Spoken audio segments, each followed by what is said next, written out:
Deus é misericórdia, Deus é amor. É o amor que transforma as pessoas. É o amor que muda, é o amor que dá significado à vida. A nossa vida ela só tem significado porque algumas pessoas nos amam e a gente ama essas pessoas. Senão a vida seria um horror. Se você não amasse ninguém, você vai de um lado do outro, aí você chega em casa, você não tem ninguém para ver, ninguém para ligar, ninguém para falar, ninguém para dizer aquilo que aconteceu. Você fala assim, mas que sentido tem minha vida? O que dá sentido à minha vida é o amor. E o autor da vida, que é Deus, ele só pode ser a plenitude do amor. Senão, o que daria sentido à vida é a vingança. Aí Deus seria o Deus da vingança. Se a gente achar que o que dá sentido à vida é o ódio, Deus é a essência do ódio. Agora, se a gente acredita que a essência da nossa vida, o significado da nossa vida está no amor, e se a gente acredita que Deus é o autor da vida, a gente só pode compreender Deus e a gente só pode falar de Deus por meio do amor. Não tem outro discurso, né? Não tem outra palavra que possa nos aproximar mais disso. A verdade, a palavra de João é muito bonita, né? Deus é amor. E quando ele nos diz isso, ele resolve todos os problemas que muitas vezes nós temos no processo da compreensão de Deus. Então fere o princípio do... E olha, às vezes a gente fala de amor, a gente precisa evocar o significado mais profundo do que a palavra nos sugere, que é o amor ágape, o amor que nos compromete, o amor que nos coloca à mesa juntos, né? Todo mundo tem fome quando está à mesa. E o objetivo de todos é saciar essa fome. E o amor perpassa o momento que nós saciamos essa fome, porque eu não quero saciar apenas a minha fome. Eu quero que o outro também sacie a sua fome. E Gabriel, e quando nós somos muitas vezes educados nesta imagem de um Deus opressor, de um Deus punitivo, nós nunca vamos conhecer a dimensão libertadora da religião. Nós falamos aqui em outro programa, a religião que nos obriga. Mas a gente nunca descobre toda obrigação. A vida é cheia de obrigações. Nós não queremos cair nessa ilusão de que nós vamos viver uma vida sem obrigações. Isso é bobagem. A escola impõe obrigações, o trabalho impõe obrigações e a religião também. Agora, se a gente não descobre a dimensão redentora que a obrigação pode me trazer, a gente vai viver oprimido. E o filósofo já dizia, né, que o ateísmo nasce no mundo justamente no momento que nós descobrimos que o Deus que nos foi anunciado é pior que nós. Para que acreditar nele? Né? Para quê? Eu gosto muito do André Torres Queiruga, né, que é o teólogo que eu estudei na minha dissertação de mestrado. Outro dia até um amigo que eu nunca vi, nunca encontrei, Jorge Formenton, ele, não sei se é assim que pronuncia o nome dele, é assim que escreve. Ele mandou um e-mail para mim falando, ô padre, ele é muito interessado, muito curioso, eu queria tanto ler um pouco de teologia, o que o senhor me sugere? Aí eu sugeri algumas obras do Queiruga que eu sei que fariam bem, é um menino muito capacitado, muito estudioso. E aí um tempo depois ele me passou um e-mail dizendo assim, padre, eu preciso lhe agradecer, porque o senhor não tem ideia do quanto que a teologia do Queiruga me fez bem. Me fez bem porque me ajudou a reconstruir a imagem de Deus dentro de mim, porque essa é o grande papel do bom teólogo, né? Aquela teologia que reconstrói. De repente a gente foi vítima de uma teologia caricata, né? Onde ensinou um Deus a partir dos moldes da opressão, do pessimismo. E aí ele estava, parece que respirando mais leve, né? Porque descobriu que Deus é amor. Teologia de Queiruga não fala outra coisa. Mas ele não ensina uma teologia descomprometida com a realidade. Esse amor que a gente reconhece em Deus, nós temos que responder imediatamente ao amor que a gente tem aos outros, ao respeito que a gente precisa ter à ecologia. O Queiruga escreve, faz teologia pensando no todo da vida. No amor ao próximo, no amor ao cosmos, no amor à ética, no amor à verdade, no amor à beleza. A vida é o lugar desta revelação. E aí, Gabriel, a gente descobre o quanto que uma pessoa que muitas vezes viveu de maneira opressora a sua experiência religiosa, no momento em que ela descobre um caminho de libertação, o quanto aquilo faz bem a ela. Se a religião não fizer bem, tem alguma coisa errada. Verdade. Não é? Você tem que ir para uma igreja e sair melhor. Você tem que ir para um sacramento, você tem que sair melhor, senão tem alguma coisa errada. Né? Você foi até lá, você foi à casa do pai, Não é uma delícia a gente voltar para a casa da mãe, a casa do pai? Quando você chega na casa da mãe e do pai, a coisa está toda complicada, tem alguma coisa errada. E o nosso pai e a nossa mãe terrenos são imperfeitos, Deus é perfeito. Então se você chega na casa do pai, e se você sai pior de lá, você sai com raiva, você sai querendo julgar as pessoas, tem alguma coisa errada acontecendo. Não pode ser assim, né? Religião vem de religar, ligar, fazer a nossa ligação com Deus. E essa ligação é tão bonita, né, padre? Porque é claro que a gente vai errar, a gente vai reclamar da vida, a gente vai ser imperfeito, a gente vai ter teimosia. Os nossos defeitos não vão embora na hora que a gente gostaria que eles fossem, né? Nós somos humanos demais, diz padre Fábio de Mello, para entender esse monte de coisa, né? Mas assim... Humanos demais, santos de menos. Humanos demais, santos de menos. Mas é tão interessante assim que a gente vai percebendo que mesmo nessas imperfeições, a religião vai fazendo alguma coisa que vai me transformando numa pessoa melhor. É tão bonito a gente ouvir testemunhos de pessoas que falam assim, olha, depois que eu comecei a acompanhar a Canção Nova, eu parei de brigar com meu marido, eu parei de brigar com a minha mulher, eu parei de beber, eu parei de não sei o que, a minha família ficou diferente, eu paro de implicar muito com as pessoas, eu começo a ouvir aquelas pregações e aquilo toca no meu coração, eu deixo lá aquela música que bem faz aquela música dentro de mim, né? E às vezes é interessante que a música, isso é uma coisa bonita da palavra de Deus, né? Eu estudo a palavra de Deus e eu me encanto e me transformo com ela, que são duas coisas, né? A música tem isso. Às vezes você ouve uma canção e você presta muita atenção na letra, e até prestando atenção na letra, compreende um pouco a letra, e aquela letra te faz muito bem. Às vezes não, você não presta atenção na letra e a música te faz bem mesmo assim. Do mesmo jeito. Aquela musicalidade toca na alma, se sente mais leve, né? E a religião tem que fazer isso. É esse caminho que eu tenho, né, de percepção de que essa ponte que me leva à felicidade está ali, né? Eu tenho que dar os passos para cruzar essa ponte. Né? Obrigado pela sua companhia. E quando você muda o olhar sobre você, você muda o olhar sobre o outro. E você para de querer que o outro viva igual você deseja. Porque quem está satisfeito com a própria vida não tem necessidade de ficar dando palpite na vida do outro. Quem está satisfeito com a própria vida vai ter tolerância com o outro que escolheu viver de uma forma diferente. Chega desses cristãos chatos que ficam o tempo todo desprezando quem não vive do jeito que ele acha melhor. Nem Jesus fez isso. Pelo contrário, Jesus acolhia as pessoas. Então, qualquer mudança que tiver que acontecer, que aconteça depois que você voltar a se amar. Se amar como Deus ama. Pode parecer estranho, mas se você olhar o RH de Jesus, foi o pior da história da humanidade. Ele só escolheu gente que não prestava. Por isso que eu estou aqui. Eu não entrei pela porta da frente. Eu nunca fui o seminarista acreditado. Eu nunca fui aquele que alguém, esse menino vai ser padre. Não é nada. Está aí só para estudar. Eu não entrei pela porta da frente. E eu faço questão que você que também não se sente convidado a entrar pela frente, grude em mim. E que a gente possa insistir até o fim. Que esse Deus não desiste de nós. Para mim, para você. Que na verdade as nossas necessidades são as mesmas. E algumas delas só com o tempo a gente vai descobrir. Há coisas que não adianta você tentar entender no momento em que você não está preparado para entender isso. A maior riqueza que nós podemos ter na vida é a gente amar e ser amado. Mas às vezes a gente leva um tempo para descobrir isso. A gente se ilude, a gente acha que a maior riqueza que nós podemos ter está naquilo que o dinheiro compra. E muitas vezes passamos um bom tempo da nossa vida acreditando nisso e inclusive investindo nisso. E não é nenhum problema que você trabalhe honestamente, que você construa seus sonhos, que você faça de tudo para ter o recurso financeiro para viver bem, viver feliz. Mas nunca se esqueça que vai chegar um momento da sua vida que você vai entender que a verdadeira riqueza não é o dinheiro que pode lhe trazer.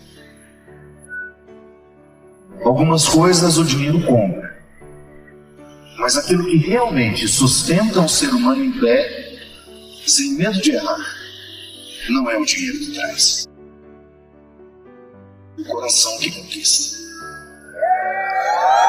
E aí você fica diante das duas possibilidades.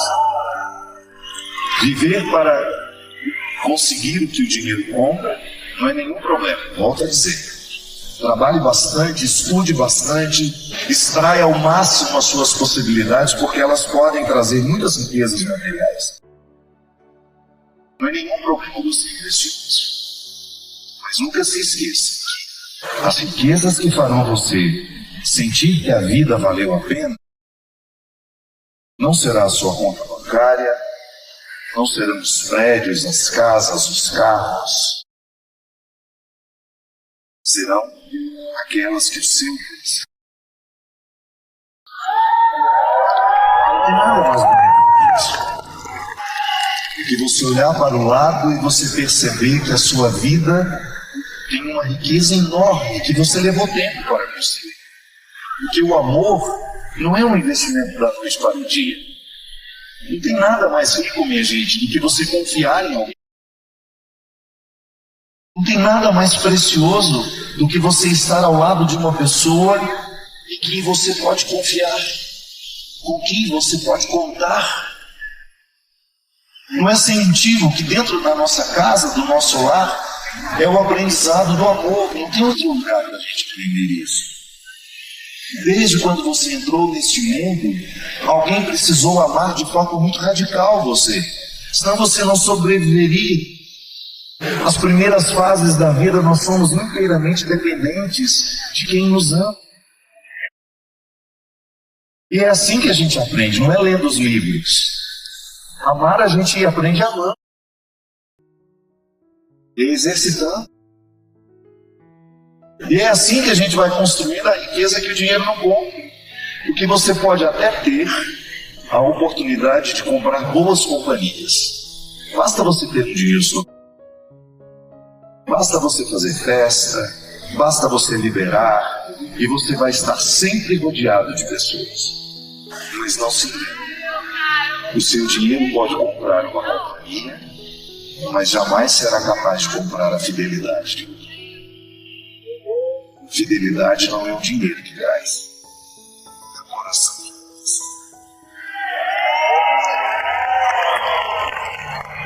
Eu desejo do fundo do meu coração que você trabalhe muito, que você tenha muitas possibilidades de realizar os seus sonhos, aqueles que o dinheiro pode comprar.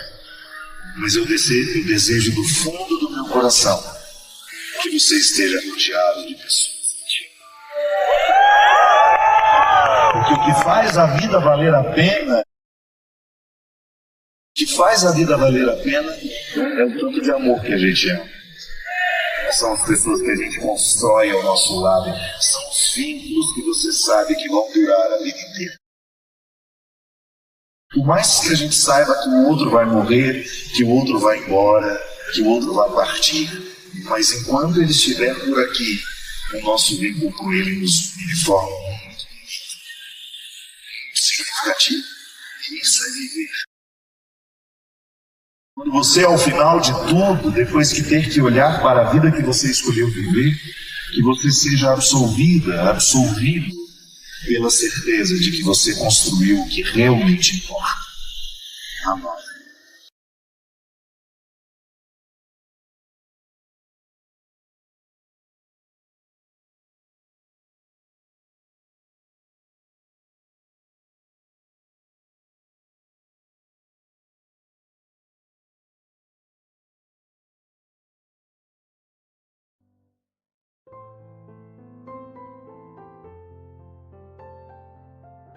Eu me lembro que na semana passada nós falávamos de pessoas que têm dificuldade de tomar decisões que lhes são favoráveis. Por quê? Porque estão escravizadas ao sofrimento. É interessante isso, não é? Triste de perceber que muitas vezes nós entramos em processos viciosos tão autodestrutivos que nós perdemos a capacidade de decidir por nós. São relacionamentos que escravizam, relacionamentos em todos os âmbitos, né? Desde um namoro, uma relação de amizade, até mesmo uma vida conjugal.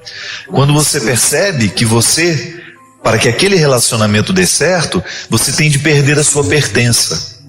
Você tem de abrir mão de tudo que você é. Isso é cruel, não é? Isso não é amor. A gente pode até acreditar na capacidade que o humano tem de viver um certo martírio pelo outro. Mas isso não pode se transformar em aniquilamento do ser. Mesmo porque se eu aniquilo quem eu sou, eu deixo de me possuir e eu não tenho o que oferecer ao outro mais. E é interessante a gente compreender que a conversão, essa aproximação que nós fazemos de Deus para ter um coração melhor, gosto sempre de dizer isso, o processo religioso na vida humana é justamente para nos ajudar a lidar com as questões humanas. A espiritualidade, ela só é benéfica a partir do momento em que ela transforma o que é carnal. E aí sim, na dimensão corpórea, na dimensão material da vida, nós experimentamos os benefícios da espiritualidade. É no corpo que nós vivemos a mística. Então, é nesse território que nós somos, que nós travamos essa luta diária de começar a ter um coração que seja amigo. De começar a ter. E quando eu falo coração, eu estou me reportando a toda a dimensão da consciência que um ser humano tem de si mesmo. A gente sabe que dentro da história, dentro do contexto histórico, o coração acabou se tornando um referencial de sentimento, de afetividade, A gente fala um para o outro, de maneira muito carinhosa, você mora no meu coração, Quando nós dizemos a expressão coração, nós estamos falando da nossa totalidade. É como se houvesse em nós um centro onde tudo é decidido, E na verdade o nosso coração é o cérebro, O que realmente decide todas os sentimentos, tudo aquilo que nos povoa é no cérebro. Mas nós gostamos de dizer que é o coração que decide, quando nós estamos nos referindo às dimensões emocionais que também são cerebrais, também são racionais. É tudo aqui, na nossa cabeça. Então, quando eu tenho a facilidade de alimentar sentimentos opressivos, por exemplo, eu estou sendo desfavorável ao meu coração. Porque uma pessoa que é dominada por sentimentos opressivos, por pensamentos opressivos, ela vai ter muita dificuldade de viver harmoniosamente, de buscar equilíbrio nas coisas, nas realidades. Nós começamos a morrer, minha gente, no momento em que a gente passa a pensar errado. No momento em que a gente substitui um pensamento bom por um pensamento ruim. Quando nós substituímos um pensamento positivo, Quando a gente acorda de manhã e você, ao invés de perceber o que está sendo bom, você se fixa naquilo que está defeituoso. E então você impede o seu coração de estar em harmonia, de bater favorável, E coração que não bate favorável apanha. Nós não podemos ter um coração que fica apanhando o tempo todo. No sentido, a agressividade, você sabe disso, já cansamos de falar isso aqui. A agressividade, ela é absolutamente necessária na vida humana. E como é que nós devemos exercer a nossa agressividade? Sonhando alto, buscando no nosso dia a dia a melhoria de nós mesmos. Porque se nós não fazemos isso, nós vamos começar a agredir as pessoas, fisicamente até. Vamos agredir com as nossas palavras, vamos agredir com os nossos gestos, com a nossa postura. Existem pessoas que nunca levantaram a mão para dar um tapa na outra pessoa, mas é agressiva o tempo todo. A agressividade que nós precisamos ter é aquela que não nos permite ficar estacionados naquilo que nós já alcançamos de nós mesmos. Essa sim é a agressividade a que Jesus se referia. Que Jesus dizia que é preciso ser violento para conquistar o reino dos céus.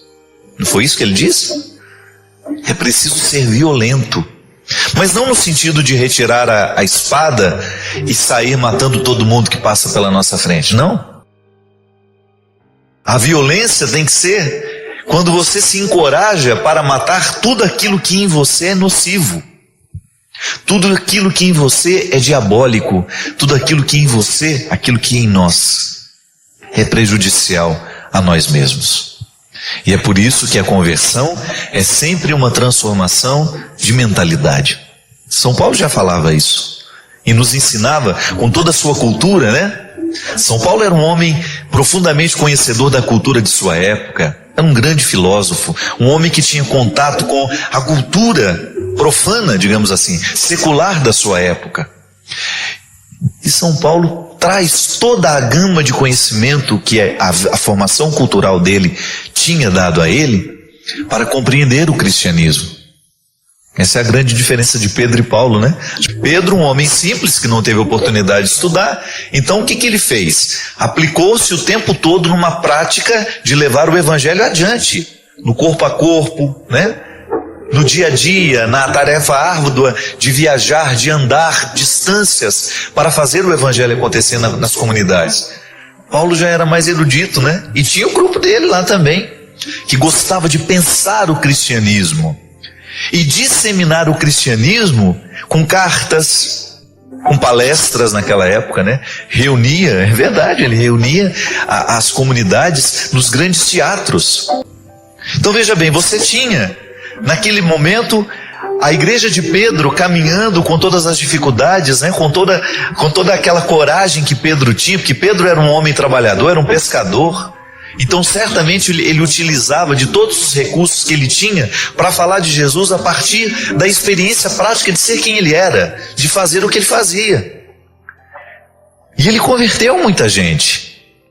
Ele converteu milhares e milhares de pessoas e ainda hoje nós somos filhos de Pedro.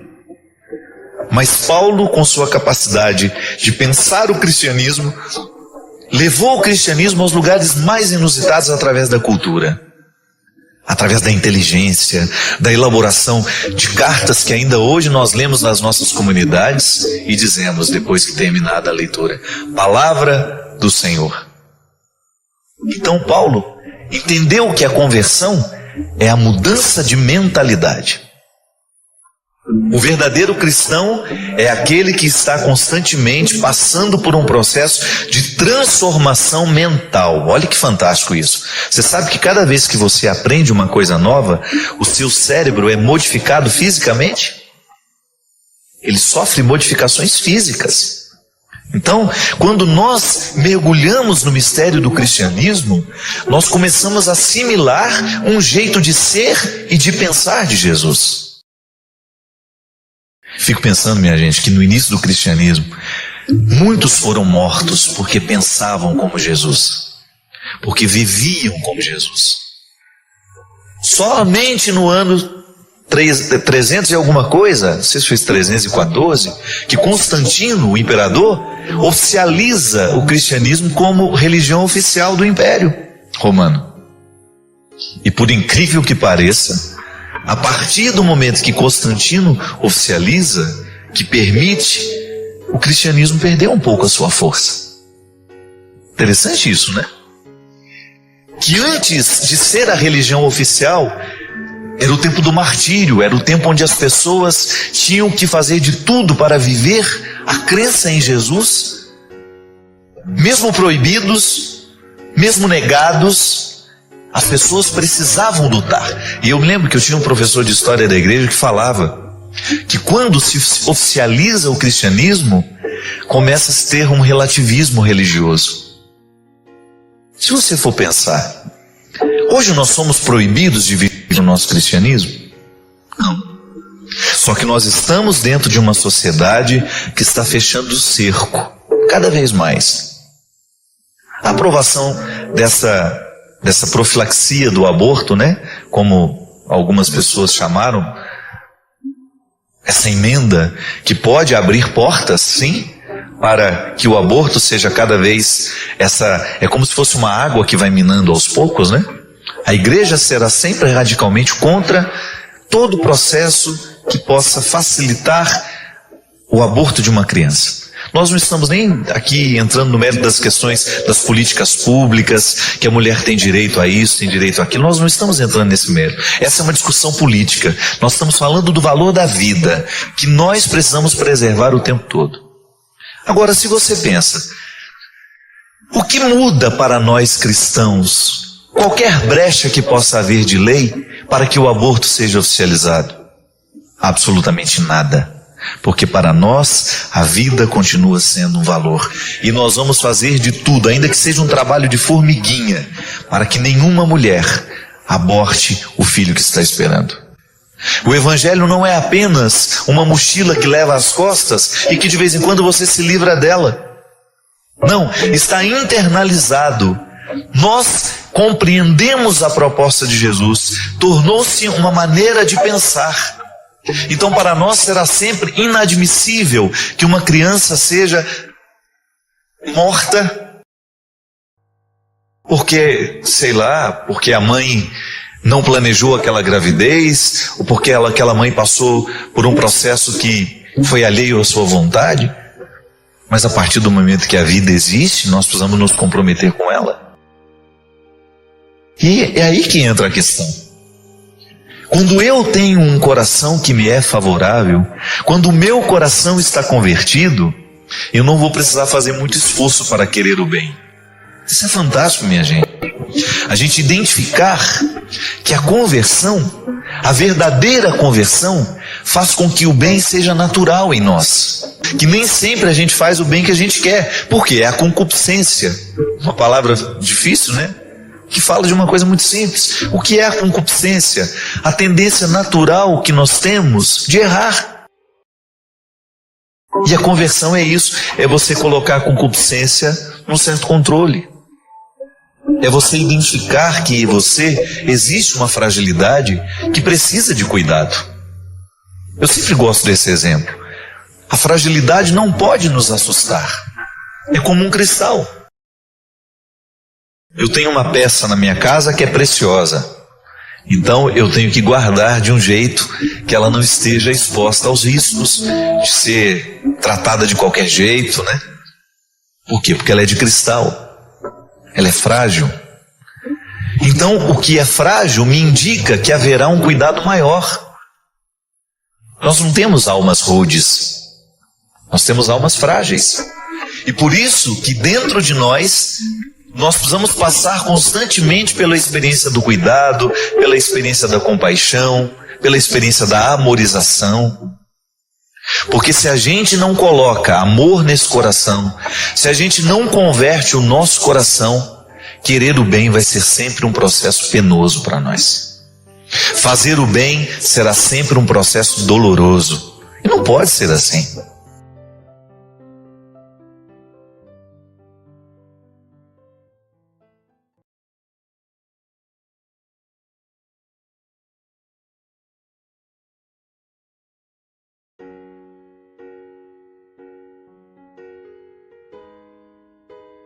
Na hora da raiva, não peque por causa da sua raiva. Esse é um problema sério. O Espírito Santo bate asas e vai longe nessa hora que a gente fica sozinho por causa disso. Nós expulsamos o Espírito de Deus em nós quando a raiva toma conta de nós.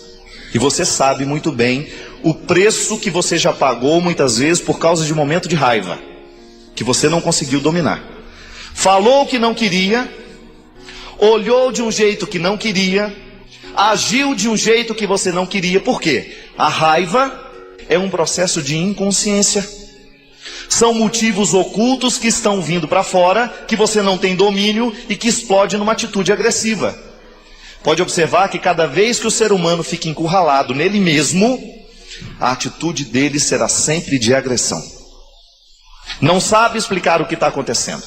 Ou nós vamos tomando conta, colocando essa raiva numa coleira e vamos amansando esse coração, ou nós vamos abrindo brechas para o diabo, como está dizendo aqui. Não dê oportunidades ao diabo.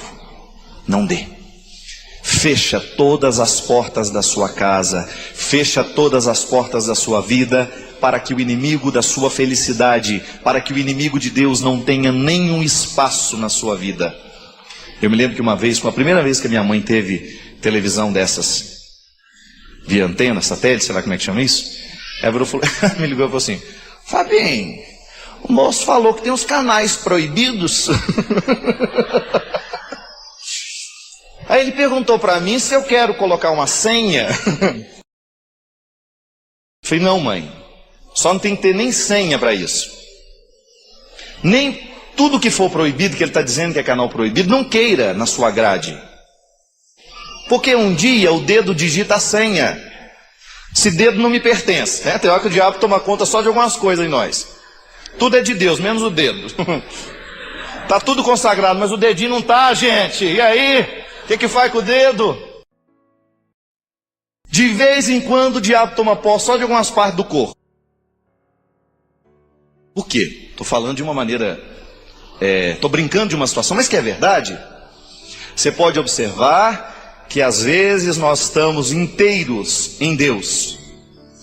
E naquele momento que você se sente inteiro, de repente vem como se fosse uma flecha em você. Ou um pensamento negativo do outro, ou um pensamento negativo de você mesmo, uma vontade de roubar aquela caneta, uma vontade de digitar aquela senha, enfim. É engraçado que no momento em que nós estamos mergulhados inteiros em Deus é a hora da tentação. Porque é a hora do crescimento. Nós não nascemos para ficar assim. Nós só nascemos. Aquela santidade que você experimenta não é o definitivo da sua vida. Você precisa alcançar uma outra. E você não alcança esse outro lugar com outra santidade. Alcança com outra tentação. É a tentação que te dá o salto para outra santidade que te espera. Não é uma santidade que puxa a outra. É uma tentação que superada puxa a outra santidade. E aí naquele momento você sente que o inimigo de Deus coloca um espinho na sua carne. Você lembra que você é humano. E você tem duas perspectivas.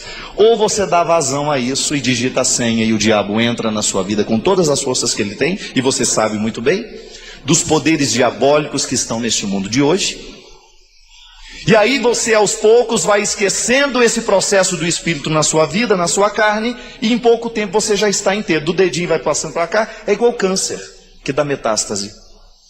Se você não cuida daquilo que o diabo ainda está comandando na sua vida, e às vezes é detalhes, viu? Às vezes o diabo entra nos detalhes, e aquele detalhe é o suficiente para ele tomar você inteiro.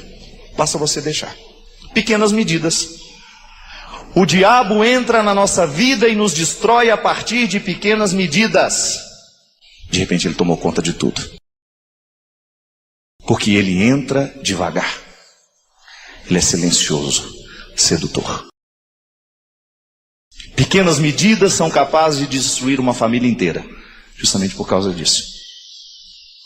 A partir do momento que o Espírito Santo está nos conduzindo por uma vida nova, o processo é de renúncia de tudo aquilo que nos faz viver a miséria da condição humana, para nós elevarmos essa condição humana. Gente, cada um sabe, eu sei onde dói a minha pedra, você sabe onde dói a sua. E o desafio é 24 horas por dia.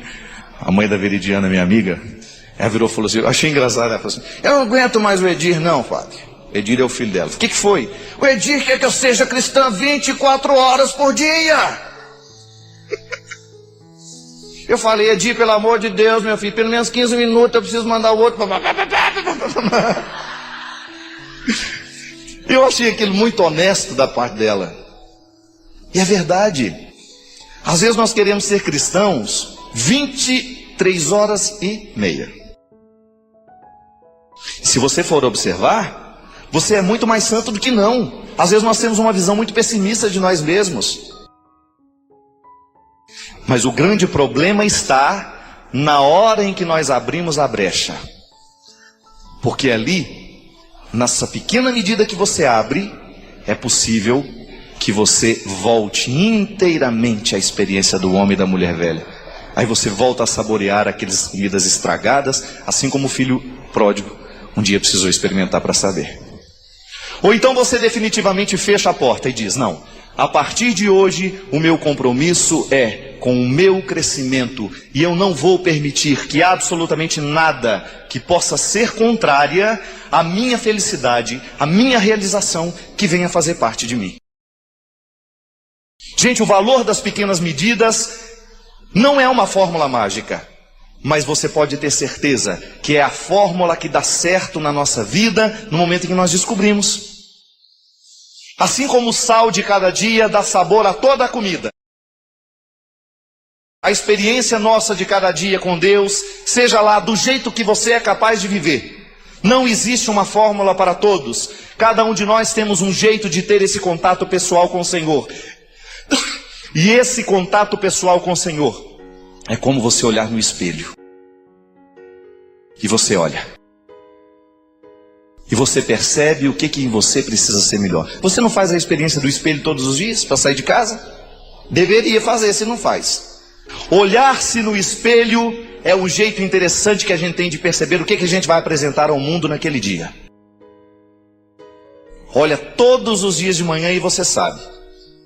Você sabe muito bem quando você não está bem, porque você olha no espelho, você percebe. E se é honesto com você mesmo, você faz um esforcinho para modificar aquilo.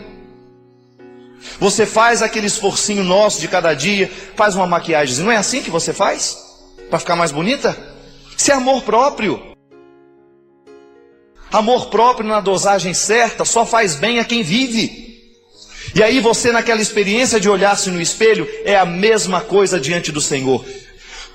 Você olha, você está diante do Senhor que lhe mostra. Só que aí é muito mais que estética. O que Ele lhe aponta é a arquitetura da sua alma. O que em você pode ser melhor? O que em mim pode ser mais aprimorado? Chega de esquinas tortas na nossa vida. Chega de esquinas tenebrosas na nossa vida. Precisamos acender as luzes. Não dê espaço para que o diabo entre na sua vida. Esse pequeno espaço que você abre, ele pode lhe custar caro depois. Pode custar caríssimo para você. Pode custar caríssimo para aquele que está do lado. Eu pessoalmente já vivi muitos momentos em que eu achei que não suportaria. Primeiro porque eu sou dramático, né? Eu sou naturalmente dramático. Eu tenho, como diz Adélia Prado, uma capacidade enorme de dramatizar os mínimos acontecimentos. É uma característica minha, que eu aprendo a lidar com o dia a dia. Eu tenho aquela tendência de achar que não tem solução. Mas não. Então, domando esse jeito de ser, eu fui aprendendo que eu preciso acolher aquilo que a vida está me oferecendo. E eu me surpreendi muito em situações que eu achava que estavam elas trabalhando contra mim, e de repente eu descobri que a partir delas, eu teria a oportunidade de ter acesso ao meu coração de um jeito muito novo. Eu pessoalmente acho que é muito positivo a gente conviver com pessoas, por exemplo, que nos ajudam a ter um acesso novo ao nosso coração. Quando nós estamos muito viciados pela forma como os outros nos veem, a gente corre o risco de se ver também de forma viciada. O outro nos vê sempre do mesmo jeito. E isso às vezes paralisa a nossa capacidade de nos ver de uma forma diferente. Pode ser que você esteja viciado na maneira como você se vê, porque os outros que estão ao seu redor lhe veem sempre do mesmo jeito. E às vezes uma mudança, de repente você descobre uma pessoa nova, que lançou um novo olhar sobre você, que lhe fez uma pergunta fundamental, que lhe fez pensar naquilo que você antes não tinha pensado sobre você. É tão interessante quando nós cavamos na terra do coração e descobrimos que ali há novidades que foram vistas por uma outra pessoa que estava de fora. Como são preciosas essas pessoas na nossa vida, porque elas enxergam aquilo que nós ainda não tínhamos enxergado. Como Jesus fez na vida de muitas pessoas. Enxergou que aquelas pessoas ainda não tinham visto. Encontrou dentro delas uma riqueza que elas ainda não sabiam se oferecer. E porque elas ainda não sabiam se oferecer, elas estavam privadas de poder também oferecer isso aos outros. Por isso, não tenha medo das suas dificuldades. Não tenha medo das suas perdas. Não tenha medo dos seus conflitos. Tudo isso que num primeiro momento pode parecer contrário a você, pode ser uma feliz oportunidade, um bom acesso àquilo que você ainda não sabe sobre você.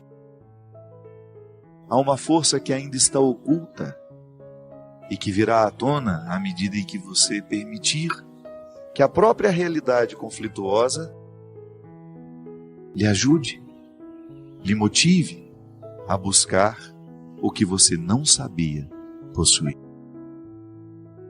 Mas às vezes nós descobrimos que temos com o próprio movimento da vida, volto a dizer, através de uma perda, de uma mudança, que num primeiro momento parece nos assustar, mas depois se mostra absolutamente frutuosa, porque abriu a nossa mente, o nosso coração, o nosso jeito de sentir e de pensar, o ser que somos e o ser que ainda podemos ser.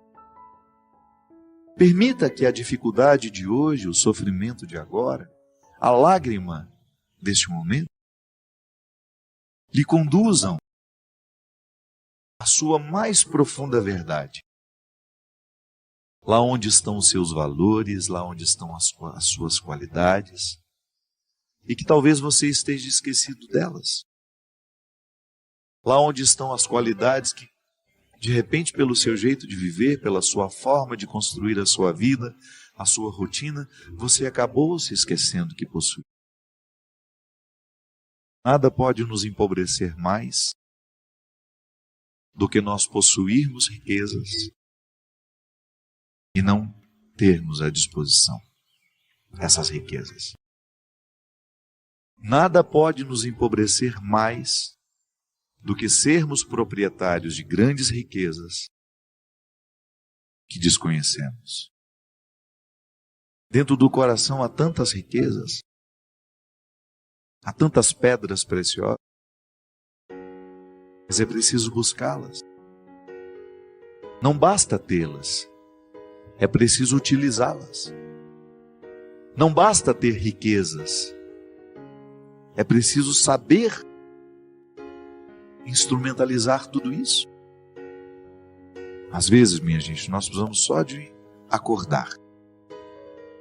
E às vezes este acordar está intimamente ligado a uma mudança, a um desconforto que nós precisamos enfrentar. Eu gosto de dizer que o nascimento, ele não acontece uma única vez na vida. Eu vim ao mundo porque fui expulso pelo ventre da minha mãe, que, movido por uma sabedoria biológica, me colocou para fora. Chega, já passou o tempo de estar aqui. E que bom que eu fui expulso. E depois precisei enfrentar muitas outras expulsões do ventre da vida. Quando eu achava que já tinha encontrado o meu lugar, as contrações chegaram, os acontecimentos me expulsaram e eu precisei ir buscar uma nova forma de ser o Fábio. E como isso nos enriquece? Quando você percebe que a vida está expulsando você daquela realidade, daquela situação, antes de lamentar, pense na possibilidade de que essas contrações, essa expulsão, lhe proporcionará uma nova forma de ser você. E isso é absolutamente maravilhoso. Ter a oportunidade de ser você de um jeito novo. Isso é como nascer. Isso é como renascer.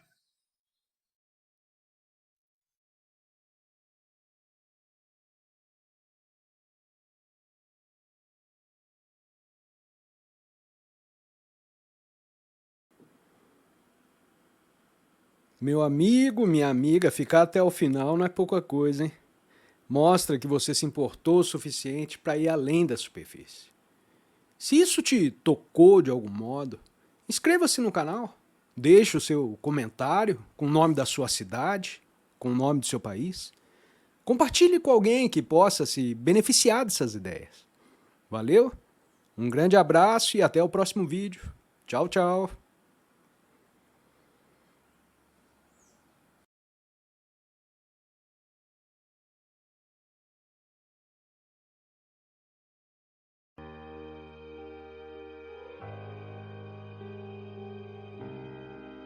Veja bem, minha gente, existem muitas situações que no momento em que a gente vai ajudar alguém, a gente acaba se prejudicando. Então, o primeiro aspecto que a gente precisa ter diante de nós é aquilo que a gente chama de identidade. Eu preciso manter a minha identidade. É a mesma coisa de conversar com uma pessoa de outra religião. Se você não conhece bem a sua religião, você corre o risco de perder-se na conversa. Uma das características de quem conhece bem a religião que tem é não brigar com os outros, porque conhece bem a sua identidade. Toda vez que nós queremos ajudar alguém, nós precisamos estar firmados na nossa identidade. Porque na identidade há um princípio muito interessante que nós não podemos esquecer. Quando eu estou dizendo o que eu estou dizendo também o que eu não sou. Quando eu estou dizendo o que eu posso, eu também estou dizendo o que eu não posso.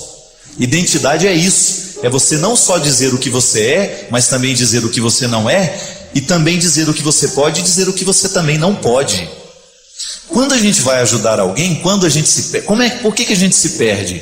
Porque a gente quer ser o que a gente não é e fazer o que a gente não pode. As angústias nascem no momento em que nós queremos ser o outro.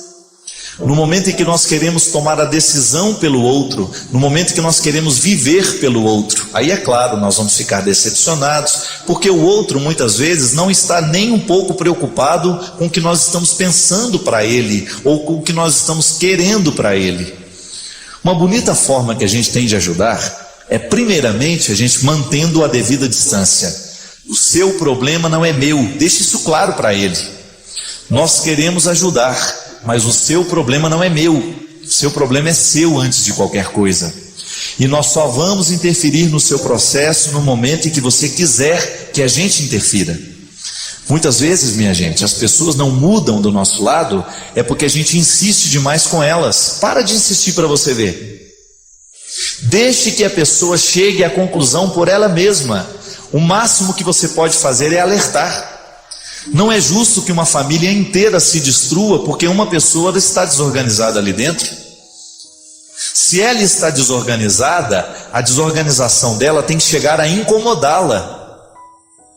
É aquilo que a gente chama de saturação. Existem situações que se a pessoa não chega à saturação, ela não vai querer mudança. E nós muitas vezes como família, Andréia, a gente peca muito uns contra os outros, no momento em que a gente não segue a regra da identidade. O problema do seu irmão pode até lhe atingir, mas ele não é o seu problema. Tá certo, padre? Eu não posso, isso é muito bonito de dizer, venha viver na prática. Eu estou falando aquilo que eu vivo na minha prática também. Porque existem momentos que eu tenho que tomar distância dos problemas dos meus irmãos, dos problemas dos que estão do meu lado, porque senão eu não vivo a minha vida e eu não tenho condições de ajudá-lo. É o que está acontecendo com você. Se você já está se deprimindo por causa do problema do seu irmão, é porque você já perdeu a identidade, minha filha. Tome distância. Tome a distância necessária para que a sua ajuda seja eficaz. Caso contrário, você vira um problema a mais dentro de casa. E nós não podemos fazer isso. Às vezes nós vivemos essa ilusão de porque nós moramos na mesma casa, o problema do outro é de todo mundo. E não pode ser assim.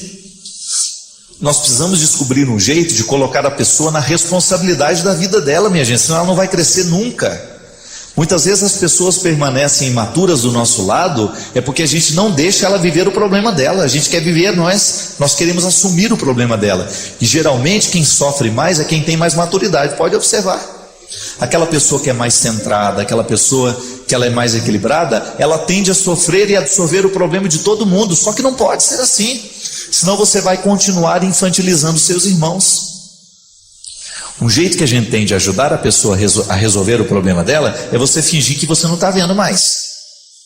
Daqui a pouco ela está percebendo que ela está sozinha, e no momento em que ela percebe que ela está só, ela vai buscar ajuda. Outro dia isso aconteceu. Uma senhora veio falar para mim: Padre, o meu filho está perdido na droga, não sei mais o que fazer, eu já tentei de tudo, eu já bati, eu já gritei, eu já internei. Eu falei assim, para de falar na droga. Para de perguntar para ele se ele está fumando, para de perguntar, para de ficar procurando nas gavetas dele. Comece a conviver naturalmente com seu filho, comece a buscar um pouco mais a sua relação com seu marido, comece a dar atenção aos seus outros filhos, porque você esqueceu que você tem outros filhos. Você está apenas vigiando o problema do seu filho, porque nem resolver você pode. Olha para o seu filho mais novo. Seu filho mais novo não tem mãe mais. Eu tive coragem de dizer isso para ela. Seu filho mais novo está órfão porque a mãe dele só sabe se preocupar com a maconha e a cocaína do mais velho. E o filho mais velho não estava nem aí para a preocupação da mãe dele, estava querendo mais fumar a droga deles, usar a droga dele. E ela, com muita dificuldade, minha gente, ela seguiu o meu conselho. Começou a ocupar-se mais dos outros filhos, começou a dar atenção aos outros filhos que ela não estava dando mais, buscou mais qualidade na relação dela com o marido, que estava péssima. Os dois não tinham outro assunto senão a droga do filho. Começaram a falar de outras coisas, começaram a sair juntos, começaram a sair para fazer alguma coisa juntos. De repente aquele menino, o que estava então paparicado demais com o problema dele, ele começou a perceber que ele perdeu a atenção, que ele deixou de ser o foco das atenções. Porque muitas vezes a droga é isso. A pessoa mantém a droga é porque ela sabe que ela está sendo o foco das atenções. Mesmo que seja ruim, o foco que ela está despertando, ela continua tendo a atenção de todo mundo. Naquele momento o rapaz começou a perceber que a família deixou de girar em torno dele e aquilo o incomodou. E foi tão interessante, minha gente, porque aquela família viveu o processo contrário. Antes todo mundo corria atrás do menino, do drogado. Depois começou a ser diferente. Ele começou a perceber que pai, mãe e filho estavam saindo para outros lugares, estavam saindo para jantar, e ele não participava de nada. Ele começou a solicitar isso. Por que vocês saem e não me chamam? Não, porque a gente sempre chamou, você nunca quis. Você sempre teve os seus compromissos, você sempre teve sua vida, mas o dia que você quiser, você pode vir conosco. Você será sempre nosso convidado. Aquilo aproximou o menino do pai. O menino começou a se interessar um pouco mais com o pai, com as coisas do pai, porque percebeu que aquela solidão não estava sendo boa. Porque quando ele está na droga, ele queria continuar tendo a atenção da família do mesmo jeito, e era tudo isso que eles estavam fazendo. Ao invés de ajudar o rapaz, eles estavam piorando a situação, porque quanto mais gritavam na cabeça dele, quanto mais tentavam mudar o menino à força, maior era a rebeldia em querer continuar na droga. Ele ainda não deixou de usar a droga, mas diminuiu muito, porque isso é dependência, isso precisa de tratamento, e já está sinalizando para a possibilidade de se internar ele mesmo, para livrar-se dos vícios. Você faz tudo o que você pode, mas o que você não pode te angustiar. A gente só tem o direito de ficar com remorso daquilo que a gente poderia ter feito e não fez. Mas daquilo que a gente não poderia ter feito, isso nunca pode nos causar remorso, porque isso é uma insanidade, é uma burrice. Existem limites que nós não temos como ultrapassar. Eu não tenho como viver a vida do meu irmão, eu não tenho como fazer as escolhas por ele, o máximo que eu posso fazer é aconselhar. Você não tem como viver a vida do seu irmão. Se as escolhas dele foram erradas, ele tem que assumir isso agora. Ele tem que ser homem o suficiente para poder fazer a separação daquilo que ele precisa separar, a identificação daquilo que ele precisa identificar e mudar. Agora, se você continuar se envolvendo demais, mais do que pode, com o problema dele, você pode ter certeza que daqui a pouco você também perde a alegria da vida e você será mais uma necessitada no mundo de hoje. Você vai engrossar a fila dos que estão necessitados. Eu não acredito que seja uma boa opção, minha filha. Ajudar de um jeito certo. Fazer esse processo da identificação, da distinção. O que eu posso fazer e o que eu não posso. Sobre aquilo que você não pode, você não tem que sofrer. Em nome do amor a gente sequestra o outro, né? Coloca dentro do cercado, faz cativeiro, é assim mesmo. E a gente precisa quebrar esse poder do mal que tantas vezes nós socializamos, nós levamos até a vida do outro com os nossos comportamentos. A gente falava aqui anteriormente de que nós precisamos organizar o luto de que nós temos que fazer alguma coisa por nós, no momento em que a gente percebe que nós estamos mergulhados no momento de tristeza, de angústia, de ansiedade. E a gente tem aqui algumas pessoas que nos escrevem justamente para falar disso. A Margarete de Manhuaçu, Minas Gerais, ela diz que, apesar de ser evangélica, ela acompanha o programa Direção Espiritual e que o nosso programa a ajudou muito no momento em que ela precisava se recuperar da perda de uma filha. E que ela agradece muito também a Canção Nova por ter lhe amparado nesse momento. Eu acho muito interessante, gente, nós que viajamos pelo Brasil afora, quantas vezes nós encontramos pessoas justamente nos dando este testemunho. Pais que perderam filhos, que viveram este momento tão doloroso e que encontraram aqui na Canção Nova um amparo. A gente sabe que nós não temos uma resposta mágica para as dores, para os problemas que a gente enfrenta. Mas a gente acredita no poder que a palavra de Deus, pregada de maneira coerente, honesta, pode provocar dentro de nós. Então a gente fica muito feliz, Margarete. Não só pelo fato de você ter sido beneficiada pela Canção Nova, mas também por você, sendo evangélica, ter a coragem de nos dizer isso. Que o nosso veículo de comunicação fez bem ao seu coração. A gente se sente muito honrado toda vez que nós encontramos uma pessoa que teve a sua vida modificada para melhor por causa do trabalho que a gente realiza. A Maria Virgínia Pereira de Mozo, lá de São Paulo, capital, ela também deu um testemunho de superação em relação à morte da mãe. Ela disse que através do programa nós a ajudamos muito. Ela disse que achava que após a morte da mãe viveria uma depressão e não foi isso que aconteceu. O programa Direção Espiritual, a Canção Nova, ajudou muito nesse processo de superação. Que bom, Maria Virgínia. A gente fica muito feliz que nós tenhamos sido um instrumento de Deus na sua vida. Deus nos ajuda através de pessoas. Eu sempre gosto de frisar isso. A providência divina se manifesta na nossa vida através de realidades humanas. Por quê? Porque Deus não pode estar no mundo dispensando aqueles que são humanos e que estão conscientes do poder que nós trazemos dentro de nós. Essa é a força do cristianismo. Deus age quando e como quer, mas Ele prefere agir através de nós. Muitos milagres deixam de acontecer no mundo porque nós cruzamos os nossos braços, nós deixamos de fazer a nossa parte. Sim, Maria Virgínia, no momento em que nós perdemos alguém, nós precisamos de mais de amigos ao nosso lado. Nós precisamos de braços que nos sustentem. Nós precisamos de olhares que nos olhem, que nos encorajem. Nós precisamos de pessoas que nos digam a palavra certa. E é assim que nós acreditamos. Todos nós aqui da Canção Nova carregamos diariamente no nosso coração essa responsabilidade. E com muita alegria, viu? Não é uma responsabilidade que nos entristece, nem tampouco nos amedronta. Ela nos encoraja e nos responsabiliza diariamente para que a gente não saia do caminho. É muito bom quando a gente fica sabendo que nós participamos do processo de superação de uma pessoa. A Suzana Souza é muito grata a nós, porque ela diz que através do programa Direção Espiritual, ela sentiu o seu coração ser confortado no momento de luto. E ela se tornou seguidora a partir disso. A Silvana Aparecida, lá de Santa Maria, Rio Grande do Sul.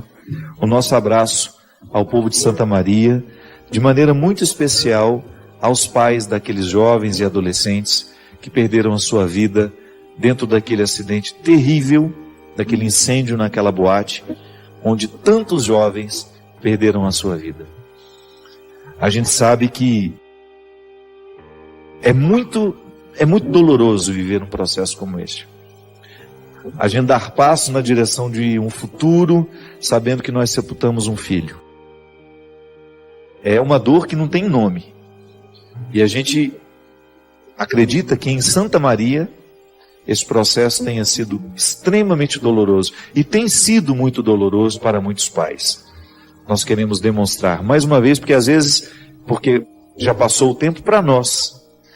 Tantas notícias já vieram tomar conta dos nossos noticiários. A gente ficou sabendo a gente viu muitas vezes a repetição da notícia, do incêndio naquela boate Kiss, das pessoas que foram mortas. Passou. Tantas outras tragédias aconteceram, tantas outras notícias ganharam o centro dos nossos meios de comunicação. Minha gente, mas para nós isso aconteceu. Para aqueles pais que precisam lidar diariamente com essa triste realidade de não terem mais os seus filhos dentro de casa, essa notícia não passou ainda. Então nós nos unimos a todos estes pais, todos os irmãos, os amigos que perderam os seus entes queridos nesse trágico acontecimento. A Maria da Graça Ferreira, de São Paulo, de Taubaté, da minha terra, minha querida Taubaté, ela diz assim: Padre, a partir daquilo que o senhor falou no programa Direção Espiritual, sobre deletar tudo aquilo que não nos beneficia, e que isso só traz indiferença, frieza e afastamento, eu comecei a ser uma pessoa melhor. Comecei a ser mais feliz, frequentar a academia, a igreja, visitar os doentes, ajudar na minha igreja, procurando seguir os passos de Jesus, que são os caminhos de fé, verdade e vida. Obrigado, Padre, por ter sido uma luz na minha vida. Todas as quartas espero uma palavra de fé, de amor, de vida, de alegria, que é o que o Senhor tem trazido para todos nós. Seja sempre esse sacerdote do povo. Muito obrigado, Maria da Graça. É nossa, como dizia aqui anteriormente, é nossa satisfação saber que a gente participou de maneira eficaz, que Deus pôde contar com a gente para agir na vida de seu povo. Essa é a verdadeira encarnação do cristianismo em nós. Se em Maria o Verbo se encarna, e o Verbo é Jesus, e que com o seu título, por ser Ele o nosso Salvador, nós o chamamos de Jesus Cristo, que é o Salvador da nossa vida, e que após a sua morte e ressurreição, Ele continua no mundo, colocando-nos nessa oportunidade muito feliz de sermos os legítimos representantes de sua presença. O cristão que leva a sério o seu cristianismo encarna a oportunidade de ser Jesus de novo, de oferecer ao outro, cada vez mais, a partir da consciência que nós vamos tendo, de oferecer ao outro uma consciência cristã, um jeito cristão, uma palavra cristã, porque é isso que o mundo precisa. Ele precisa de conhecer Jesus através das nossas atitudes. Nós que nos dizemos cristãos, nós precisamos ter a consciência de que o ateísmo é gerado quando nós negligenciamos a oportunidade de oferecer ao mundo o Cristo que nos dá vida.